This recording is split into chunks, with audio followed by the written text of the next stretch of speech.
what do we know about these talks today and the news that the Ukrainian delegation is postponing its trip to Riyadh?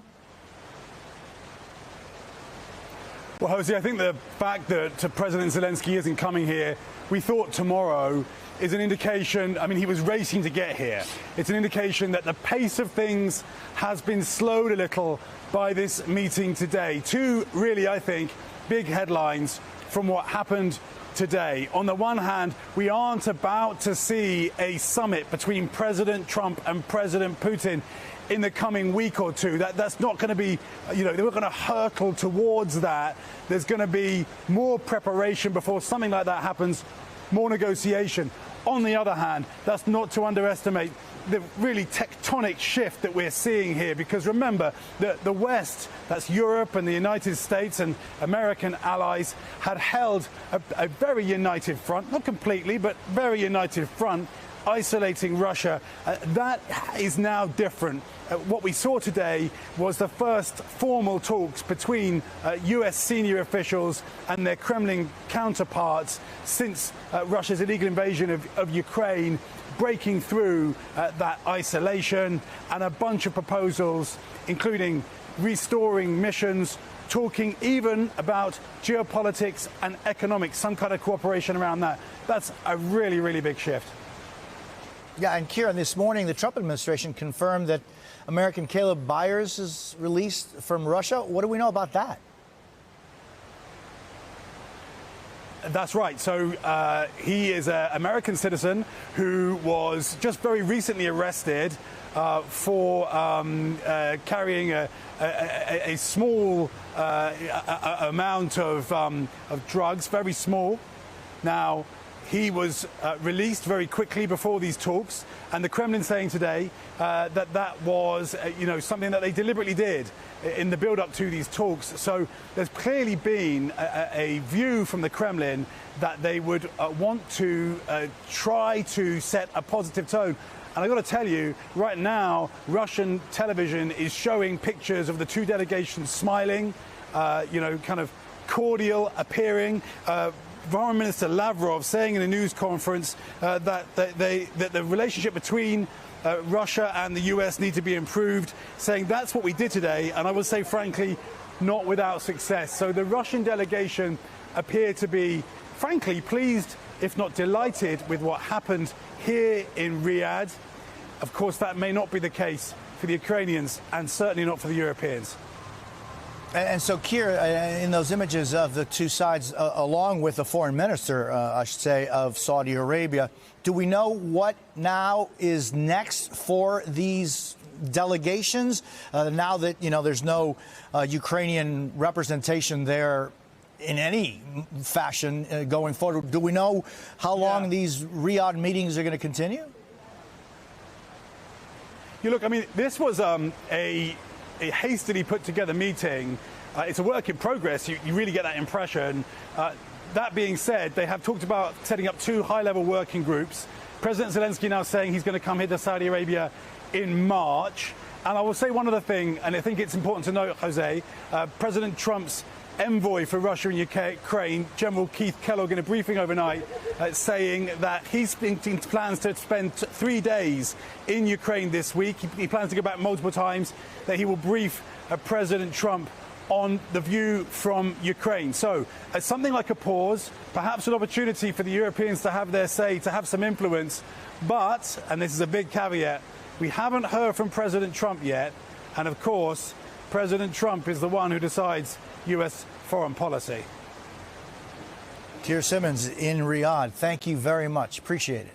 Joining us now is former State Department Senior Advisor Nayera Haq. Nayera, thank you for being with us. So 4.5 hours of discussions this morning. State Department released a readout of the meeting, writing in part, quote, "The parties to today's meetings pledge to remain engaged to make sure the process moves forward in a timely and productive manner." What do you make and what do you take out of the diplomatic language in that readout? Well, that's a saving faith readout because what it's really trying to do is allow for these talks to continue. It's hard to have peace talks when one party is not showing up. And the Ukrainians are not happy at this point that the United States is rushing to meet with Vladimir Putin, going directly to the top and having the secretaries of state and foreign ministers sit down. The Ukrainians want to understand what's the pivot from these 3 years of U.S. support. And the Ukrainians have been willing to fight. Russia has taken 20% of their land, but has not gained any more ground. So the Ukrainians are fighting for their livelihood. The Europeans are fighting against Russian aggression. And now the big question mark is, why is the United States rushing to the table with Russia? And the Europeans are also fighting for at least to have a voice, because it seems as though the Western European nations so far have played very little role in this new reality that we're seeing. Matt, I want to ask you, with your deep and profound knowledge of Russia and the Russian government, what do you think Putin's aim is in these talks? They just released that American before the talks. What is Putin's aim here? Thanks, Jose. It's a great question. I think, speaking broadly, what the Kremlin is looking for here, or what they see here, is an opportunity, if not at least to extract some kind of major concessions from an administration that they seem to feel more closely aligns with their worldview, or at least their style of doing business, these sort of big, grandiose one-on-one talks. Then at least it's an opportunity to be heard or speak to the U.S. at a very high level directly. Take, for example, this statement by the Kremlin spokesman Dmitry Peskov today, saying that there's now reason to believe that America is listening better to Russia's position. And so I think this is really just as much about the entire optics of what we're seeing right now as it is any sort of concrete outcome. But that isn't to downplay the optics. I think from a certain perspective, the optics are important and potentially devastating for Ukraine. I think so much of Ukraine's will to fight, or at least the confidence that they bring to the fight, has for the last 3 years been rooted in this idea that America is with us, particularly America, but also Europe, of course, and that there was this grand united front presented towards the Kremlin, against the Kremlin, and that has sort of been shattered over the past week. And we've seen Ukrainian officials and European officials scrambling to try to figure out how to address this, because it's really a major change in U.S. policy. So the Kremlin, I think, is looking at this and is really quite pleased with what they're getting so far. You know, there's been some sort of muted reactions to the meeting so far, but a process is underway that a year ago, even a few months ago, was frankly very difficult to imagine. And that is, of course, the United States sitting down with Russia without anyone else at the table. That's exactly what the Kremlin wants to see. What specific outcome we get, I think, is still very much up in the air. But even just right now, President Putin tonight, and I think we'll see this on Russian state media over the next few days, can claim to the Russian public, can show the Russian public that these efforts to isolate him, to isolate Russia, to ignore their concerns have failed, are failing, and that there is an opportunity here. Jose? No doubt, Matt, although I have to reaffirm once that there, as far as optics and other things, it is the United States meeting with the Russians, but also the Saudi foreign minister sitting in those meetings as well. And Matt, Kremlin, going back to Peskov, the Kremlin spokesperson, he spoke this morning about the possibility of Ukraine joining the European Union, saying that nobody, including Moscow, would dictate anything here, but it's another matter when it comes to military blocks. What is Russia's underlying message here, Matt?